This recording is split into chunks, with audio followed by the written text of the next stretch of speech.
Hi guys, welcome back to my channel. I'm going to make this very quick. This is going to be an insight into what it's like owning a small business. So let's get into it.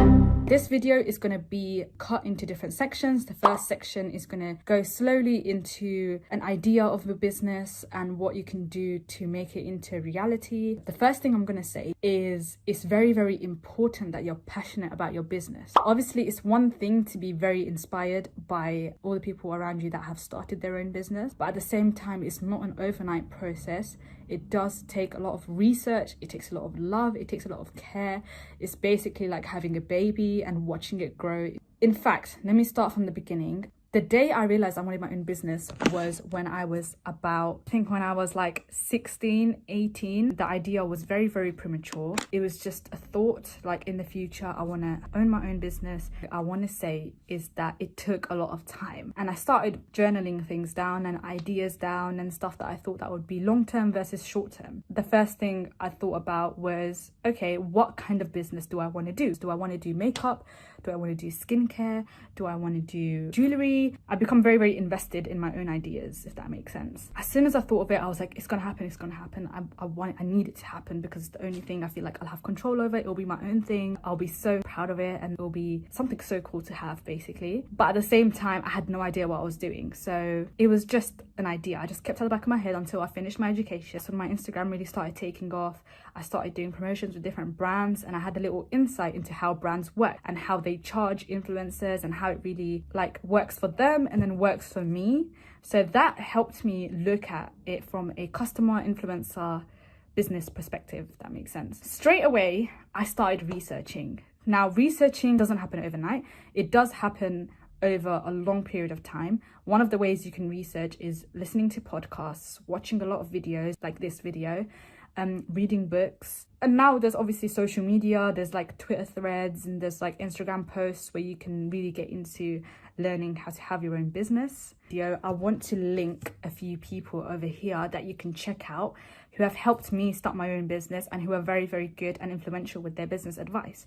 One of the people that I was watching and listening to was Patricia Bright with her Break platform on YouTube. She has a lot of amazing videos on how to start a business, on what it's like to own a small business, and also a lot of podcasts and a lot of videos with other small business owners and how they got to where they are now. So the first step is you need to make sure that you're very passionate. You need to make sure that you're obsessed, basically, and making it into something that is yours. Now, it won't work, I'll be honest. It won't work if you're really not sure what you want to do.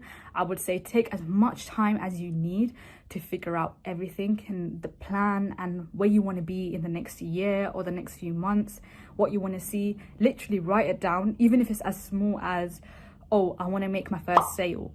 You know, write this kind of stuff down so at least you have a little checklist. Moving on to organization. Now, it takes a lot of organization, a lot of budgeting, a lot of figuring out where to go, what to do, who to talk to. So I was very blessed with working with different brands and having friends who are already in different businesses, such as the food business, clothing business, hijab business. I had a lot of affiliates who I knew already started their business, and I started asking them questions. I was like, oh, what is it like? A lot of people were very standoffish, and I understand that because they want to protect their business. But at the same time, I wasn't really getting like a really thorough explanation of like what it is to own an actual business, the stress and everything. So the first thing is research. When it comes to researching for clothing, I would say, you know, watch documentaries, read up on successful brands, read their coming up story, just read how they became very, very successful, where they are now and how they're doing, how they managed to stay relevant. I know it sounds super shallow, but that is one of the ways that businesses work, is relevancy, basically finding out a need. So let's talk about the next part. So the next part is basically finding out your target audience. So now you've got the idea in your head, whether it's makeup, skincare, clothing, you've got a small idea. You're like, okay, I want to own this kind of business. You look at the target audience. Do you want to make clothes specifically for girls? Do you want to make clothes specifically for men? Do you want to make clothes for modest fashion? If you're a little bit unsteady on what you want to do, I would say definitely take a step back, look further into researching what you relate the most to, because authenticity is one of the most important things when it comes to a business. If you're going into a business that you're going to have to specialize in regardless, like say you want to own a makeup brand but you don't know anything about makeup, it's a bit silly. But I know a lot of people who have managed to like really start off and then they research later. I would say don't take that risk.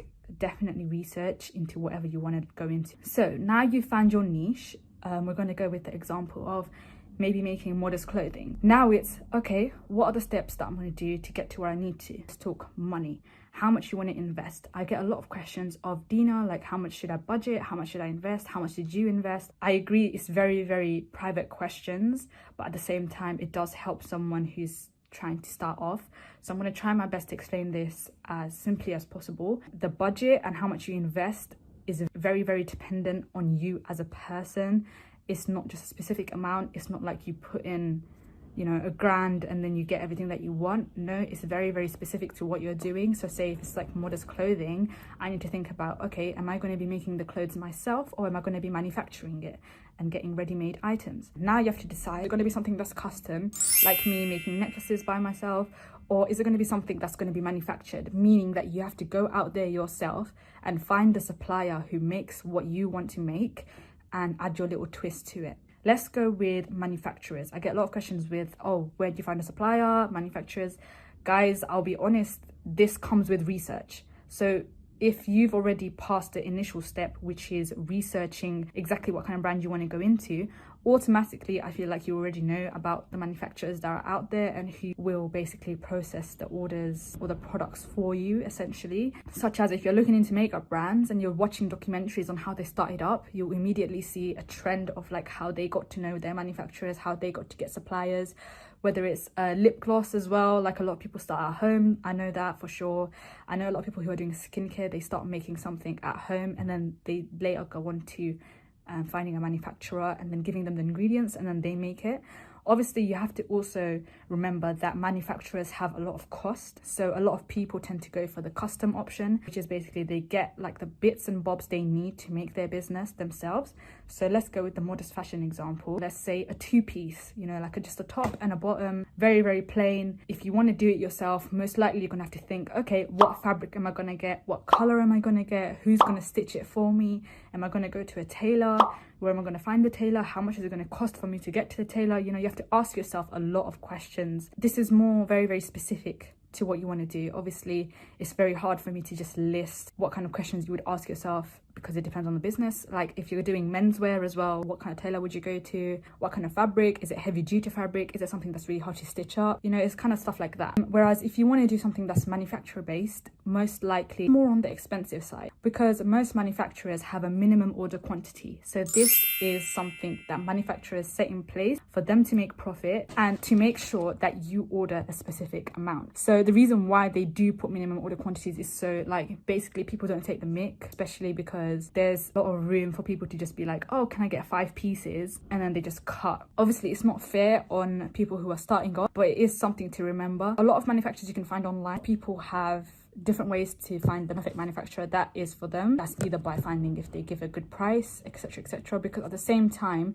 these manufacturers have massive machine that mass produce only, so they can't really make one item and that's it. If anything, they will ask you to pay for a sample item. So a sample item is most of the time a bit more expensive than just ordering like 100 of one item, but it is worth it because you might have something in your head, but say if you go to the manufacturer, they might make it into something else. So that's where the step comes in for detail. It's very, very important that you put details in with manufacturers or custom made orders. You make sure you have a blueprint essentially that anyone else can follow, because when you do start to blow up or when you do start to get really big and get a lot of more customers, it's going to be very difficult to do everything by yourself. So it's important that you keep a blueprint of everything that you do and you keep a folder of budget plans, how much you've spent, all the steps that you've done, because there will come a time where you want to go back and then see what you did and maybe try and recreate it again. So yeah, one of the best things that I did was make sure that I keep a copy of everything that I've done, whether it's very, very small all the way down to my logo, because I found myself last week trying to look for a new logo design or something new that I could try out, and it was really cool to have my logos printed out and to be able to reference each and every one of them. So as soon as you have something in your mind, write it down and keep track of it. One of the main things is definitely overcompensating, being prepared. I think of everything that can basically go wrong. As ambitious as you should be when owning a business, I do make sure that I have a reality check with myself before I launch or every time I restock, can my delivery people mess up again? Is there anything that's broken? Is there anything that's damaged? Is there any liabilities? So definitely overcompensate. It could be something as small as making sure that you have enough ink for printing out paper. But yeah, I'm aware for the community of small business owners who don't have a car or even a vehicle at hand, especially now during this pandemic. It's very hard to just take all your deliveries on a bus or a train. Another thing I would say, a big tip, is do everything that needs to be done at nighttime so you can be more productive of the day, especially if you're someone who sends out physical parcels and not a service. And you're not wasting your day doing things that you could have done in the nighttime, such as researching, or if you need to order more stock, I would definitely recommend doing that in the night. That helped me so much, especially when I found myself trying to print out receipts in the morning when I could have easily gone to the post office and sent out parcels for it to be delivered the next day. And that literally set me back 2 business days, and that set back the customer receiving their item. Obviously, it doesn't seem bad, but if you're someone who ordered something, you would expect it to be at your doorstep right away and with no delays. Okay, so I want to spend this part of the video answering most asked questions that you guys have sent in through Instagram accounts, the business account and my personal account. Someone asked me about promotions. So I have been lucky and blessed enough to not have to pay someone to do my promotions, as I have my own platform that I'm able to promote on, especially taking in the blessing, being a big account as well and having a big reach with other people from all around the world. I feel like I'm blessed in that sense. I don't have to pay anyone for advertising, but I do believe that if it's someone that's just starting up a small business on Instagram, I would definitely say it is very beneficial to do promotions to get yourself out. Now, I've had a few friends who started off their business and they weren't social media influencers, and obviously they did not have a ready-made account for them to promote on, and it is a very popular method that is used by almost all businesses, if not just small businesses. So there was a moment, obviously my own friends were purchasing my products, which I still think is crazy to this day. I know a lot of people expect their friends to buy their products, especially with the target audience that I had. Most of them did not really suit criteria, so seeing them purchase things really made me happy. With PR especially, I believe it does take out a significant amount from your budget. I do understand it is a risky thing to do, especially if you don't know the person that you're sending out the product to. You do sometimes hope for the best of them taking pictures or like doing something that you had in your head and them not going through with it.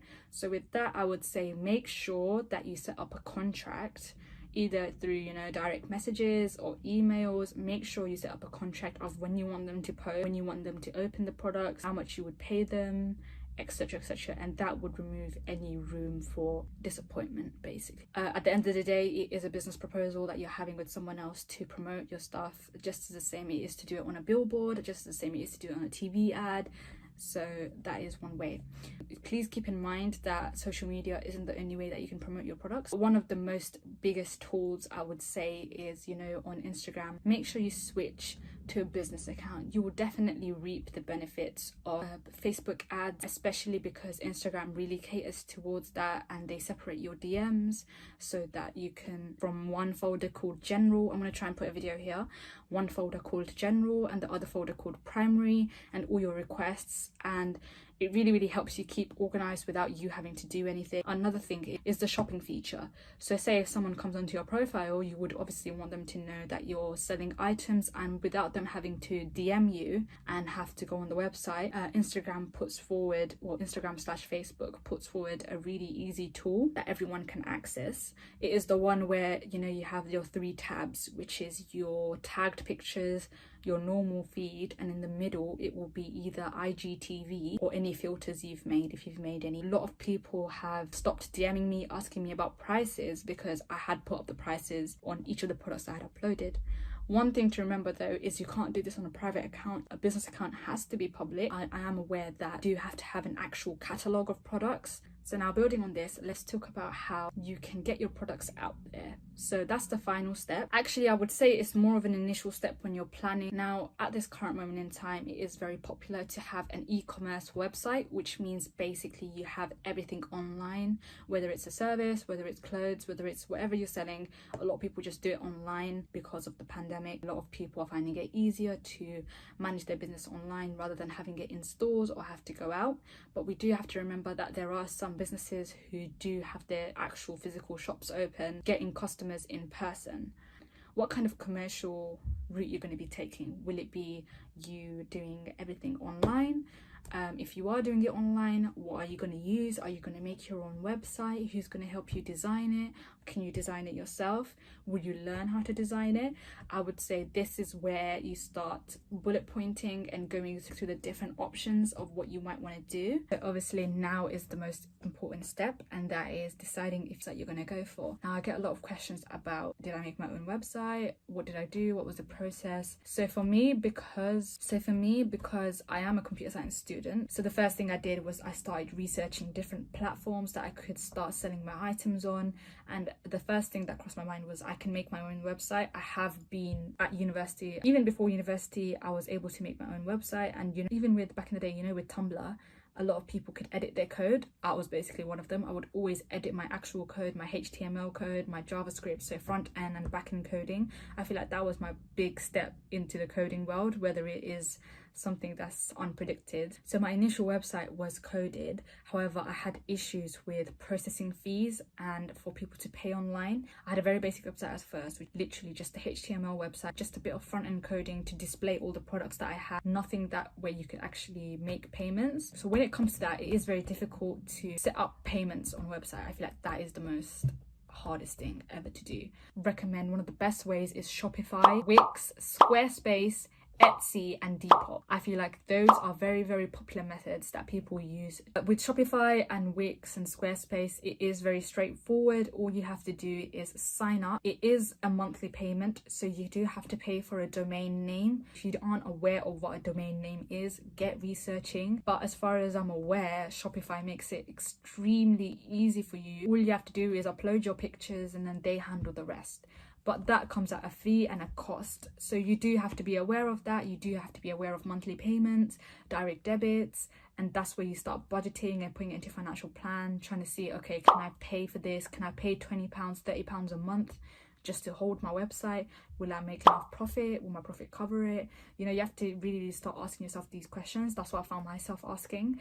Eventually, obviously, I had to invest into a processing fee. That is basically the fee that the bank takes for processing payments. Even after all this, I think Etsy and Depop are a really good example. Depop, I believe, take 10% of whatever you make. So it is important for you to add on that 10% when you're selling the product so you can cover that fee. That could be anything from like £1 to, £10, £20, depending on how much your actual end product is. So you have to actually consider that. I'm not sure for Etsy. I've never used Etsy to sell items, so you might have to check with the terms and regulations for that one. But I am very sure of Depop because I've sold a few things there and they do take a cheeky little £2, £3 from any £20 that you've made. So another thing is, obviously, if you don't want to go, if you feel like, okay, this is too much, like I have to figure out a domain name, you have to buy your website name, like whatever name you want it from something like GoDaddy, and you pay for like I think a year. Some of them are like as cheap as 99p, but it does depend on what kind of website you want. Mine is Dinara.shop. I wanted to get Dinara.co.uk, but it did turn out to be a bit more expensive, so I just left it. I chose Dinara.shop, and it is very simple. Simplicity is key here. You wouldn't want something that's a really long website that takes a lot of memory space. It is business at the end of the day. You would want someone to remember your website. I think the last final step would be what delivery service you're going to go for, whether it's Hermes, Royal Mail in the UK, or FedEx, or Parcel Force, or DHL abroad. You're going to have to decide who's going to do your deliveries for you. Because in the UK, as far as I'm aware, there are some delivery services who aren't particularly reliable, especially at this time due to delays and due to the virus.